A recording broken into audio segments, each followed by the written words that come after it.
Oke, saya mulai. Ya, bismillahirrahmanirrahim. Assalamualaikum warahmatullahi wabarakatuh.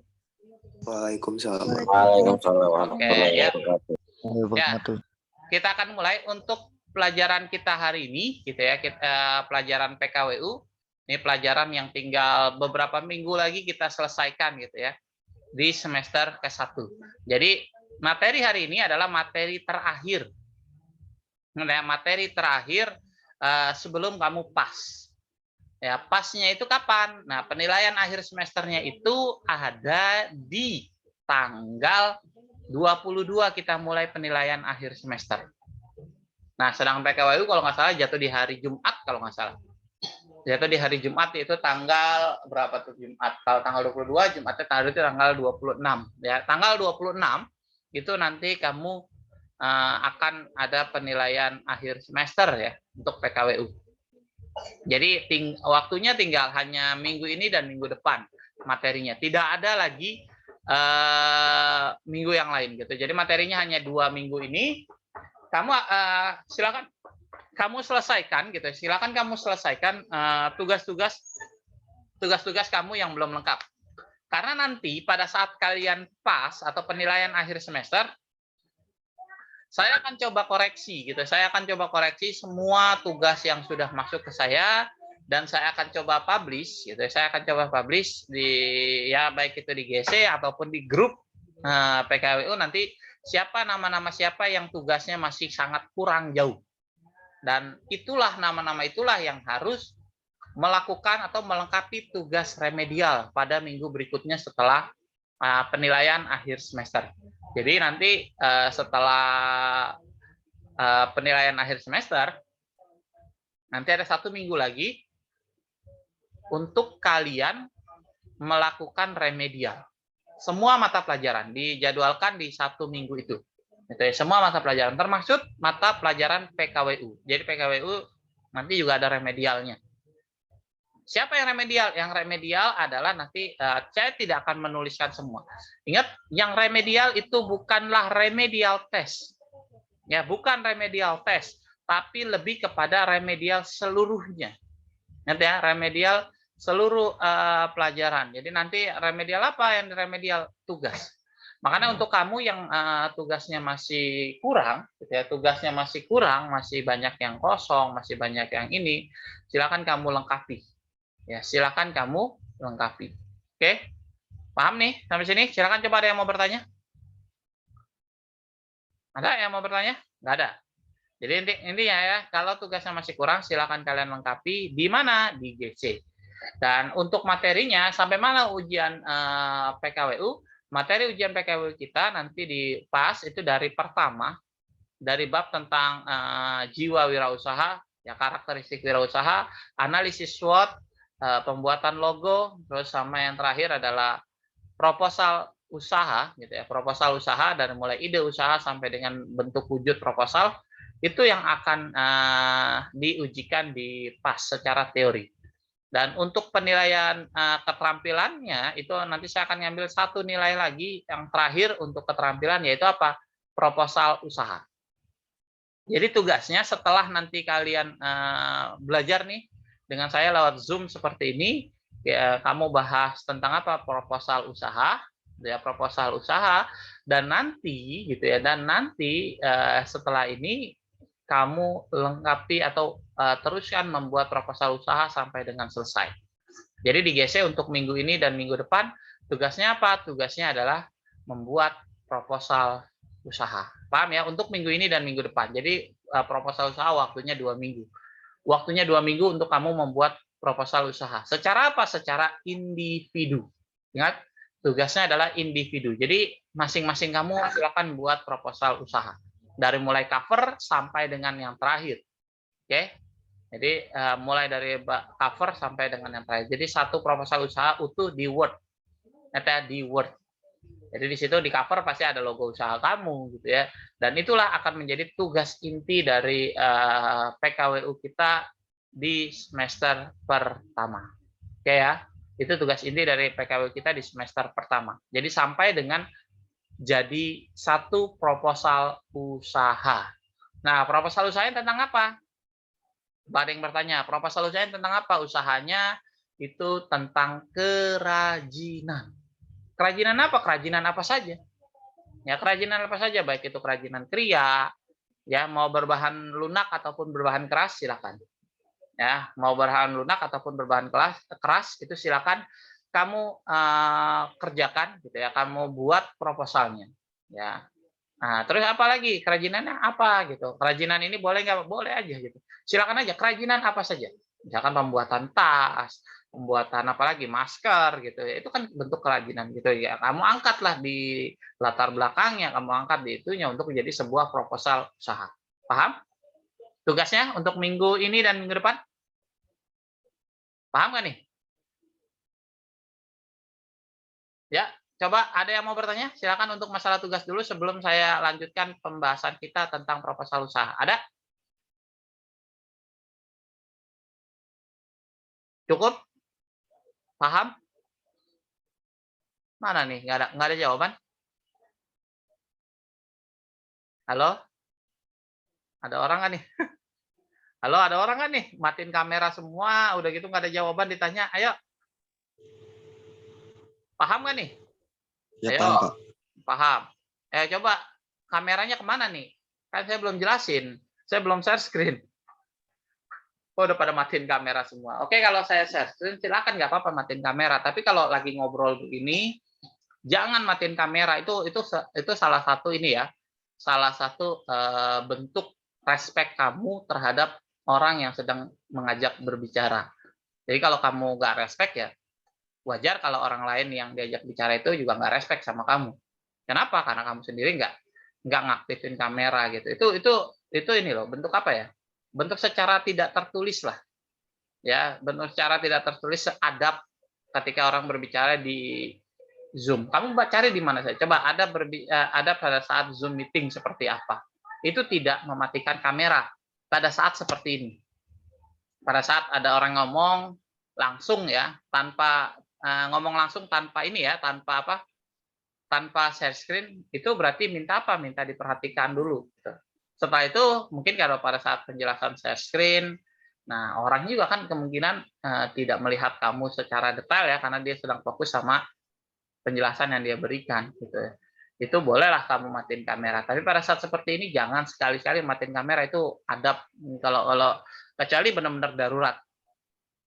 Ya kecuali benar-benar darurat. Berarti kamu kalau yang sering matiin kamera darurat terus hidupnya gitu. Padahal hidup kan nggak harus darurat gitu ya. Berarti darurat terus hidupnya gitu. Darurat itu apa? Misalkan karena memang jaringan kamu yang lemah. Dan itu pun adabnya apa? Meminta izin dulu terlebih dahulu. Misalkan mohon maaf, izin mematikan kamera karena koneksinya lemah. Seperti itu adab. Itu bentuk adab. Jadi kalau kamu ini ya ingin jadi orang yang beradab ya seperti itu salah satunya. Nah, ya itu adab tuh. Apalagi kamu nih yang benar-benar pengen jadi seorang pengusaha ya. Pengusaha ya nggak ngerti adab terhadap orang lain ya berarti wajar kalau kamu banyak orang nggak respect sama kamu gitu. Kenapa ya? Adabnya nggak dijaga gitu. Nggak dijaga adabnya. Kayak lagi pelajaran PKWU simpel kok. Kamu belajar PKWU 3 tahun di SMA gitu ya. 3 tahun di SMA. Ya. Kamu kalau mau serius belajar PKWU nggak nyampe 3 tahun. Cukup 3 bulan kamu bisa dapat ilmu semua. Bisa sambil praktek lagi 3 bulan itu. Bisa. Nggak sampai 3 tahun. Apa sih ilmunya? Paling cuma analisis ini doang gitu. Enggak, kalau sekedar ilmu cepat kamu dapat. Dapat dari mana? Dapat dari mana saja. Enggak dari saya. Dari saya mah hanya kecil, hanya secuil gitu ya. Hanya secuilan dari saya gitu. Kamu bisa dapat dari mana? Dari internet. Dengan mudah. Dengan sangat mudah. Kalau saya bilang dengan sangat mudah. Kenapa dengan sangat mudah? Dengan kemajuan teknologi seperti sekarang, kamu bisa dengan mudah tuh dapat apa? Dapat info-info misalkan apa pada saat membangun proposal. Misalkan contoh aja membuat proposal usaha. Kamu cari di internet banyak sih apa contoh-contoh proposal usaha. Tinggal kamu sesuaikan, tinggal kamu ini. Ya, ya, oke, ya. Ada yang bicara? Halo? Oh, Bu Tati. Oh, sorry, feedback ya. Oke, nggak apa-apa. Saya akan lanjut. Kita akan lanjut belajar ininya. Silakan Ah, saya akan mulai share screen ya. Kita akan mulai tentang belajar proposal usaha. Jadi kalau kemarin kita sudah sampai dengan pengertian proposal usaha sudah kita pelajari kemarin. Terus manfaat proposal usaha untuk apa? Kita belajar faktor-faktor ya utama dalam penyusunan proposal usaha sudah kita pelajari dan itu yang kemarin kita pelajari di pertemuan kita yang pertama. Dan sekarang gitu kita akan coba bahas tentang poin-poin apa saja yang harus dilakukan dalam membuat proposal usaha. Kenapa? Karena goal dari tugas kamu ya, terutama tugas keterampilan kamu adalah goalnya adalah membuat proposal usaha. Kamu jadi proposal usaha. Ya, nantinya mudah-mudahan gitu nanti di kelas 11 atau di kelas 12 kamu bisa mengikuti lomba ya. Yang sekarang lagi ada nih. Kalau sekarang waktunya ada. Tapi di kelas ini ada yang ikut lomba? Jakbi ada? Ada yang ikut lomba Jakbi? Tentang proposal bisnis ada? Tidak ada ya di kelas? Ada, Pak. Siapa? Siapa yang ikut Keiza. lomba? Oh, Keiza. Oh ya betul, Keiza ikut ya. Oke, ikut ya. Keiza kelompoknya siapa aja, Za? Saya, Rosmai, sama Jehan, Pak. Oh, Rosmai dan Jehan. Oke, berarti ya pembimbingnya Bu Tati ya? Iya, betul, Pak. Oke, sip. Nggak apa-apa. Walaupun kamu belajar sama saya, tapi pembimbingnya Bu Tati nggak apa-apa. Nanti mungkin kalau kamu mau sharing juga sama saya, misalkan minta pendapat, boleh aja kok. Boleh aja kamu sharing, tanya proposal saya seperti ini, apa yang kurangnya, nanti mungkin saya akan coba kritisi gitu ya. Oke, kita lanjut belajar proposal usahanya. Ini kalau yang ikut lomba berarti sudah ada materi ya selain dari saya, mungkin ada masukan juga dari Bu Tati, itu selaku pembimbing, saya yakin pasti ada masukan. Oke, mohon izin nih kan, sudah ada peringatan koneksi low. Saya matikan kamera saya ya, mohon izin, saya matikan dan saya akan coba menjelaskan langsung dari materi sini. Oke. Saya lanjut ya. Poin-poin yang harus dilakukan dalam membuat proposal usaha. Ini akan kita bahas di pertemuan kita hari ini. Kurang lebih waktunya nanti sekitar 20 menit untuk pembahasan materi kita hari ini. Ada poin-poin yang harus dilakukan dalam membuat proposal usaha. Apa saja poin-poinnya? Yang pertama kali itu adalah menentukan ide usaha. Oke, yang pertama kali adalah menentukan ide usaha. Kenapa? Ya kalau nggak ada ide yang mau diusahakan atau yang dibuat proposalnya ya nggak bisa jadi proposal usaha, betul ya? Jadi yang pertama kali adalah menentukan ide. Dengan apa? Yang pertama langkahnya membuat ide usaha yang benar-benar baru, mengembangkan usaha yang telah ada. Jadi bisa benar-benar baru atau yang telah ada ataupun usaha lain yang telah ada, yang meniru usaha lain yang sudah ada. Jadi kita bisa tuh bikin usaha yang benar-benar baru yang orang lain belum bikin usaha itu sama sekali. Atau kita hanya mengembangkan usaha yang sudah ada. Misalkan orang lain sudah usaha tentang apa? Misalkan makanan. Kita buat makanan yang pinggir jalan tapi rasanya enak gitu. Itu kan berarti usaha yang sudah ada cuma kita kembangkan. Atau kita tiru habis-habisan. Contoh apa? Lagi populer misalkan Thai tea, ya kamu tiru Thai tea-nya, kamu tiru. Rasanya ini itu namanya meniru usaha lain. Boleh nggak? Tapi boleh saja. Boleh saja. Tapi yang lebih baik yang mana? Yang lebih baik, yang paling baik itu adalah yang benar-benar baru. Itu yang paling baik. Kedua apa? Mengembangkan usaha. Jadi memodifikasi usaha yang sudah ada. Atau yang paling jelek nilainya adalah meniru. Kenapa yang meniru itu saya bilang paling jelek? Karena usaha yang meniru itu biasanya tidak akan pernah tahan lama. Tidak akan pernah tahan lama. Coba kamu tahu jajanan pinggir jalan yang mungkin 2 tahun atau 3 tahun yang lalu cukup populer? Apa? Es kepal Milo. Pernah tahu itu? Pernah tahu nggak? Ayo, coba jawab dong. Jangan diam aja. Ada? Tahu. Tahu ya? Sekarang kamu lihat. Dulu, mungkin 2 tahun yang lalu sebelum pandemi ya, awal sebelum pandemi muncul, masih tuh waktu itu es kepal Milo saya lihat setiap kita jalan, paling jarak 15 meter, 20 meter, ada yang jualan es kepal Milo. Betul ya? Setiap warung-warung kecil pasti jual es kepal Milo. Coba kamu lihat sekarang. Usaha itu gimana? Habis nggak? Makin berkurang nggak? Kenapa dia cepat sekali berkurang? Kenapa? Karena usahanya adalah meniru. Sistemnya adalah meniru. Ingat ya, ide usaha yang meniru itu biasanya tidak akan pernah tahan lama. Yang kedua, yang harus kamu persiapkan dalam membuat proposal usaha, selain ide usaha, apa yang kedua adalah menentukan nama perusahaan. Itu penting. Kenapa? Dengan menentukan nama perusahaan kita tahu, ya, tahu apa istilahnya apa? Tahu goalnya kita kemana. Karena nama itu jadi brand atau jadi branding tentang usaha yang mau kita bangun. Tentang usaha yang kita bangun. Kita mau memunculkan apa? Biasanya ada maksud dari nama yang kita berikan. Contoh apa? Misalkan dulu ada handphone yang cukup terkenal, jaringan handphone Friend ya. Kenapa? Karena dia ingin memunculkan nama menghubungkan antara teman. Ya, Flexi. Kenapa? Karena dulu orang apa? Flexi itu artinya apa ya? Benar-benar fleksibel. Artinya benar-benar simple gitu. Kenapa? Karena dulu muncul apa? Orang-orang punya nomor telepon rumah udah wah, maka muncul Flexi. Walaupun sekarang tergerus dengan adanya teknologi ya, dengan kemajuan teknologi itu tergerus ya. Friend, Flexi itu nomor apa, telepon rumah yang dijadikan handphone gitu ya, itu akhirnya tergerus dengan sendirinya. Apalagi tapi ada maksud dan tujuan. Tapi biasanya kalau yang menggunakan nama pribadi, contohnya apa, Agung ya, Agung Podomoro itu kan menggunakan nama pribadi ya. Ya, menggunakan nama pribadi itu biasanya dia perusahaannya sudah cukup besar. Contoh apa?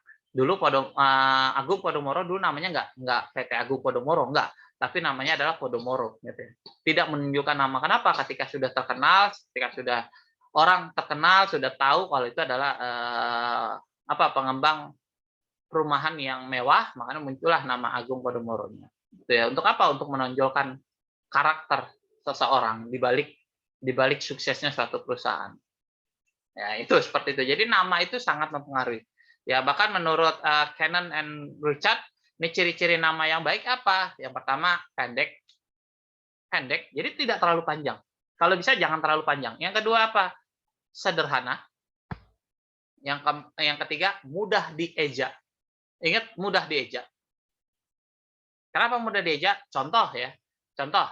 Apa? Perusahaan, ada nggak perusahaan yang namanya nggak susah banget dieja? Nggak ada. Ya. Walaupun yang kita tahu, bahasa yang paling susah dieja adalah bahasa apa? Bahasa Prancis ya. Bahasa Prancis sekalipun, ketika ada perusahaan-perusahaan Prancis, kamu lihat nggak ada yang menggunakan bahasa Prancis. Kenapa? Karena bahasa Prancis, orang tahu bahasa Prancis itu susah dieja. Kenapa? Karena tulisan dan cara membacanya jauh berbeda gitu. Mana orang Prancis jarang sekali bikin perusahaan yang namanya bahasa Prancis. Ya, itu ya. Walaupun ada beberapa gitu, tapi biasanya jarang. Kenapa? Karena itu susah dieja oleh orang lain. Kalau ingin go internasional ya harus cari yang mudah dieja. Ya, mudah dieja. Terus berikutnya yang keempat, mudah diingat. Yang kelima, enak dibaca. Ya, itu ya. Dan yang keenam, ini adalah tidak ada nada sumbang. Jadi nggak ada tuh plesetan-plesetan yang jadi sumbang, yang jadi jelek. Nah, ya. Terus yang ketujuh, tidak ketinggalan zaman. Ingat, tidak ketinggalan zaman. Kenapa? Karena nama yang ketinggalan zaman, nama yang biasa-biasa saja itu biasanya apa ya? Ya nanti ya apa ya? Akan lebih sulit untuk diingat. Ya, akan lebih sulit untuk diingat. Terus yang terakhir nih ada hubungannya dengan barang dagangan yang kamu jual. Harus ada hubungannya. Jadi jangan sampai kamu jual apa, namanya apa, beda. Itu ya, harus ada hubungannya dengan. Dan yang ini bila diekspor mudah dibaca oleh orang luar negeri. Ingat, bila diekspor. Jadi kalau memang produk itu untuk luar negeri, hati-hati gitu. Jangan kita kasih nama yang namanya nama lokal. Itu ya, artinya apa? Yang hanya bisa orang Indonesia saja yang ngerti, itu bahaya. Nah, tidak menyinggung perasaan kelompok dan orang lain, ya, atau tidak negatif. Dan yang terakhir sekali ini adalah dapat memberi sugesti pada pengguna produk tersebut.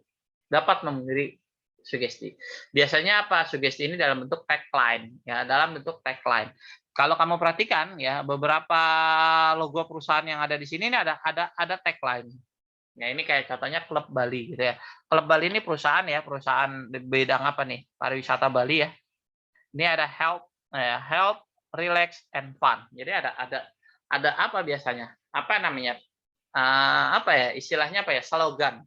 Kalau bahasa Indonesia istilahnya adalah slogan. Ada slogan yang orang lain dapat tersugesti. Ya, dapat tersugesti. Berarti kalau pakai produk ini harus begini, bisa begini, begini, begini. Ya, seperti itu ya. Itu namanya memberikan sugesti kepada sebuah produk. Oke ya. Oke. Kita lanjut. Oke, kita lanjut. Oke, kita lanjut. Berikutnya, yang ketiga nih ya. Ini adalah membuat executive summary. Jadi kita bikin apa? Ringkasannya dulu. Ya, merupakan penjelasan singkat mengenai proposal yang akan kita buat. Kita akan buat secara singkat. Ya, kita akan buat secara singkat poin-poin apa saja nih keunggulan dari produk kita. Ya, itu kita buat executive summary yang kita buat dalam satu halaman yang mencakup semua proposal yang akan bisnis diajak. Kalau istilah karya tulis ini istilahnya apa? Abstrak. Kalau kamu tahu istilah karya tulis, di depannya itu ada istilah namanya abstrak. Jadi ada abstrak dulu yang bisa menjelaskan secara singkat proposal yang kamu buat. Dan yang kedua nih, mampu memberi kesan menarik ya secara cepat. Jadi orang baca sekilas saja executive summary yang langsung intinya ini, wah menarik nih untuk dibaca, untuk dipelajari itu. Nah, ini yang keempat nih poin yang harus kamu bisa lakukan adalah membuat pendahuluan. Ya, pendahuluan. Pendahuluan apa sih? Pendahuluan ini isinya adalah latar belakang munculnya rencana usaha. Ingat ya, pendahuluan adalah latar belakang munculnya rencana usaha. Kamu harus jelaskan secara jelas, rinci. Kalau tadi di executive summary, mungkin tidak secara rinci kamu jelaskan. Tapi kalau di executive summary ini boleh dibilang apa? Ringkasan dari semua semua proposal bisnis kamu dari mulai latar belakang sampai dengan analisis keuangannya itu sampai detail. Nah, ini diperinci dengan bagian pertama adalah pendahuluan. Yang berisi latar belakang rencana usaha yang dijelaskan dari umum hingga mengerucut. Dari umum, ingat ya, biasa latar belakang istilahnya apa? Dari general, ya, ibaratnya apa ya? Kalau istilah bahasa apa nih? Istilah bahasa deduktif apa induktif? Ya, deduktif atau induktif? Dari umum akhirnya mengerucut jadi satu. Ya, artinya apa? Intinya ada di akhir paragraf. Intinya ada di kalimat atau paragraf paling terakhir. Inti dari latar belakang. Kenapa kamu mengambil itu? Ya, biasanya umum. Misalkan kebutuhan orang. Misalkan contoh ya, desain pembuatan tote bag misalkan. Tote bag ya. Tote bag kan apa ya? Namanya apa? Keranjang ya. Keranjang bawa belanja atau tas belanja gitu ya. Nah, itu apa? Kamu tulis latar belakangnya kenapa? Karena misalkan lingkungan yang makin parah. Ini latar belakang. Kamu rinci semua. Dan akhirnya sampai kemunculan di akhirnya adalah apa? Orang pasti akan membutuhkan tote bag untuk belanja. Kenapa? Karena di supermarket tidak lagi menyediakan kantong belanja, plastik kresek kantong belanja. Nah, itu kamu munculkan. Seperti itu namanya membuat latar belakang. Terus apa? Dapat dilengkapi dengan poin-poin tujuan, manfaat, dan usahanya. Ya. Terus biasanya apa? Sebaiknya didukung oleh data aktual. Data aktual. Akan lebih menarik kalau apa? Kalau kamu tampilkan data aktual. Contoh apa? Misalkan tadi kalau tote bag ya, saya contohkan tote bag kayak salah satunya ya. Saya contohkan tote bag. Misalkan apa? Data faktual. Sampah. Ya, sampah plastik misalkan itu bisa terurai perluan waktu sekitar 100 tahun baru bisa terurai. Itu kan data aktual. Ya, namanya apa? Itu kamu munculkan data-data itu, kamu buat secara rinci data-data itu, yang akhirnya orang lain, oh iya, tahu, bisa belajar dari sekedar membaca proposal usaha kamu. Ya, terus yang kelima, itu kamu harus buat profil usaha. Kamu harus buat apa? Profil usaha. Profil usaha kamu harus jelas. Contoh, apa biasanya nama perusahaannya, terus apa produk dan barang jasa yang ditawarkan, Berdasarkan apa tadi? Berdasarkan latar belakang. Berikan ilustrasi visual keunggulannya. Jadi produk itu apa? Kasih keunggulannya. Kenapa kamu munculkan produk itu? Apa keunggulan dari produk kamu dengan produk-produk yang sudah ada, dengan produk-produk yang yang sudah ada sebelumnya?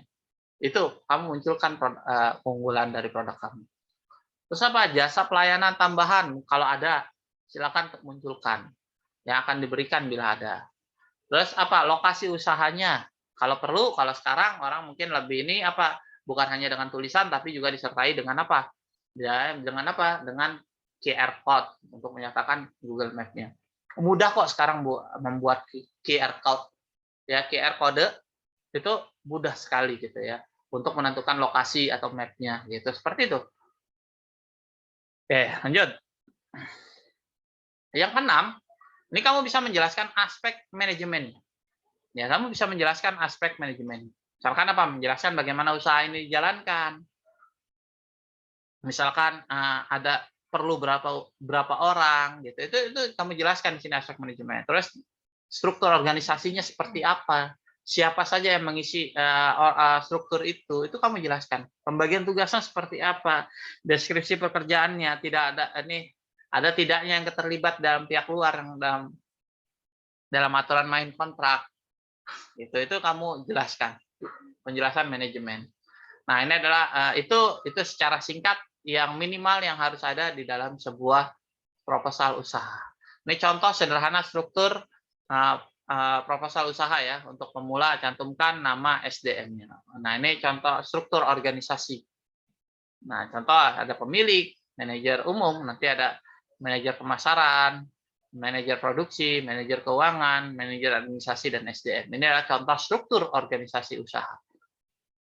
Ya, untuk pemula cantumkan mungkin nama SDM-nya. Namanya siapa? Untuk apa? Nah, ini nanti bisa kamu download PowerPoint-nya nanti ini ya. Nah, terus saya cantumkan nama SDM-nya. Terus yang ketujuh yang harus kamu persiapkan adalah menjelaskan aspek pasarnya. Aspek pasarnya seperti apa? Pasar yang akan dituju seperti apa? Prospeknya seperti apa? Itu kamu jelaskan. Terus yang kedua yang kamu harus jelaskan di aspek pasarnya adalah tingkat persaingannya seperti apa? Ada nggak pesaingnya? Seperti apa persaingannya? Seperti apa pasaran saingannya? Banyak atau tidak yang dibutuhkan? Itu yang kamu harus jelaskan. Yang ketiga nih, di aspek pasar kamu harus jelaskan juga upaya pemasaran yang akan dilakukan. Oke? Dan yang terakhir nih ada strategi pemasaran yang akan digunakan. Kamu kan strateginya apa? Kamu ngadain apa? Misalnya ngadain promosi kemana, ke sekolah, ke ini. Itu kamu jelaskan. Nih, dan berikutnya adalah melengkapi dengan perkiraan hasil penjualan. Jadi perkiraan hasil penjualannya berapa? Itu kamu jelaskan dari aspek pasarnya. Nah, ini menjelaskan dari aspek produksi, bagaimana cara memproduksinya, bahan bakunya seperti apa, ini kamu jelaskan di sini, proses produksinya. Terus lengkapi gambar layout bila diperlukan. Ini kalau yang lengkap ya, ini proposal usaha yang lengkap. Nah, kapasitas produksi, ya perkiraan jumlah atau target produksi, ini kamu munculkan di sini. Berapa sih kapasitas produksi yang perkiraan kamu? Dan membuat gambar flowchart proses produksinya seperti apa. Terus yang 9 yang harus kamu persiapkan adalah menjelaskan aspek keuangan. Kenapa nih aspek keuangan harus dijelaskan? Harus. Karena tujuan dari proposal usaha kemarin kita sudah bahas adalah apa? Untuk menarik investasi. Ya, menarik investasi. Jadi tujuan utama dari pembuatan proposal usaha adalah menarik investasi. Nah, aspek yang paling menarik biasanya dari seorang investor adalah apa? Nih, aspek keuangan. Jadi biasanya ini kalau yang pernah saya tahu gitu ya, seorang investor itu cuma baca dua. Pertama tentang deskripsi di awal, yang tadi saya bilang hanya 1 lembar. Nah, terus sama apa? Sama aspek keuangannya seperti apa? Itu doang yang akan dibaca secara detail oleh seorang investor. Dia akan tahu kira-kira usaha ini bisa maju atau enggak. Dari mana? Dari cara kamu menjelaskan. Dari 2 itu ya biasanya. Nah, aspek keuangan apa? Biasanya akan dijelaskan, itu adalah pendanaan. Berapa besar investasi yang dibutuhkan? Itu dijelaskan. Kenapa kita butuh seperti itu? Itu jelas. Bukan cuma sekedar mencantumkan angka. Misalkan saya butuh investasi 20 juta. Untuk apa 20 juta itu? Itu harus jelas. Ya, sumber dananya kira-kira untuk dari mana? Dari investor semua atau dari anak kamu juga gitu. Sebagai pengusaha itu mesti dijelaskan. Terus yang berikutnya ada alokasi investasinya untuk apa? Terus ada studi kelayakan. Ya, studi kelayakan dan yang meliputi aspek ekonomi, teknis, hukum, sosial, dan pasar. Ingat, studi kelayakan bukan hanya ekonomi saja, tapi juga ada teknis dan hukum. Jangan sampai kamu melakukan ini ya, tidak layak secara usaha. Contoh apa?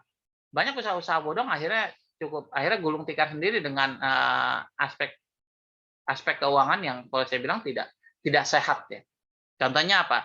Kita menjanjikan keuntungan kepada investor misalkan dalam sebulan itu 10%. Wah, itu tidak sehat secara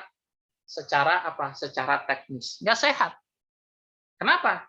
Nggak sehat nih. Coba kamu minjam duit 10 juta, kamu harus balikin 10% dalam sebulan gitu. Ya, 10% bunganya dalam sebulan. Kira-kira gimana? Nggak sehat secara ini. Kenapa saya bilang tidak sehat? Kenapa? Karena pasti itu kejar-kejaran.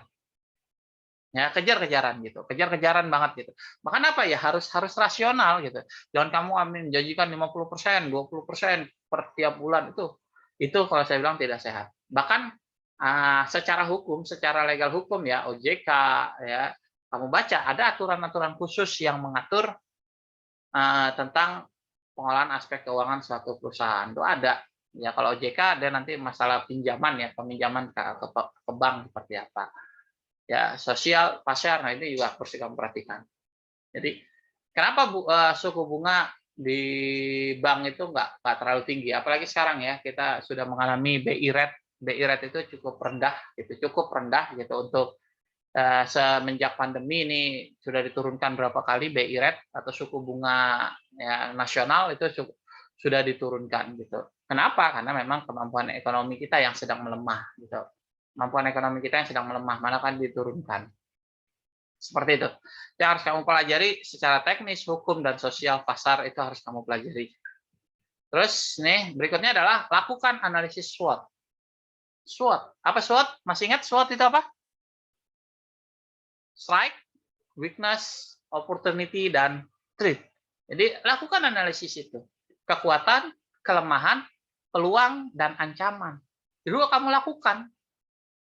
Kamu lakukan usaha kamu seperti ini. Oh, berarti kelemahannya seperti ini. Nah, itu kamu analisis secara SWOT. Jadi minimal di aspek keuangan, biasanya akan ada masalah pendanaan, dan alokasi ya, kebutuhannya untuk apa ya, dan siapa yang akan mendanakan, itu perlu dijelaskan. Dan biasanya yang paling sering yang harus dilakukan ada apa? Biasanya adalah kamu melakukan studi kelayakan tentang keuangan. Dengan cara apa? Nah, poin-poin studi kelayakan biasanya adalah aspek ekonomi, aspek hukum, aspek teknis, aspek pasar, dan oke. Waduh, siapa yang mencet break room out nih? Oke, nampaknya akan habis sebentar lagi. Saya akan percepat ya, karena 1 menit lagi kita akan habis. Oke, analisis SWOT ini minimal adalah 4 poin seperti ini. Nah, 10 adalah aspek ini. Ingat, yang terpenting nanti PowerPoint-nya akan saya masukkan ke GC. Kamu silakan download, gitu. Silakan kamu download dan kamu buat proposalnya. Nah, ini nanti PowerPoint ini penjelasannya akan saya masukkan di GC ya. Nah, ini presentasi yang menarik. Nah, rencana bisnis ini minimal susunannya. Jadi ada rencana bisnis, ada judulnya, ada executive summary tadi ringkasannya ya. Ada rencana bisnisnya, kamu penjelasan, analisis SWOT, ini minimal yang harus kamu buat. Strukturnya seperti ini. Nah, seperti ini strukturnya ya. Rencana aktivitas. Jadi ini ya poin-poin ini yang harus ada di proposal kamu. Usaha. Ya, bentar ya, dibuat lagi.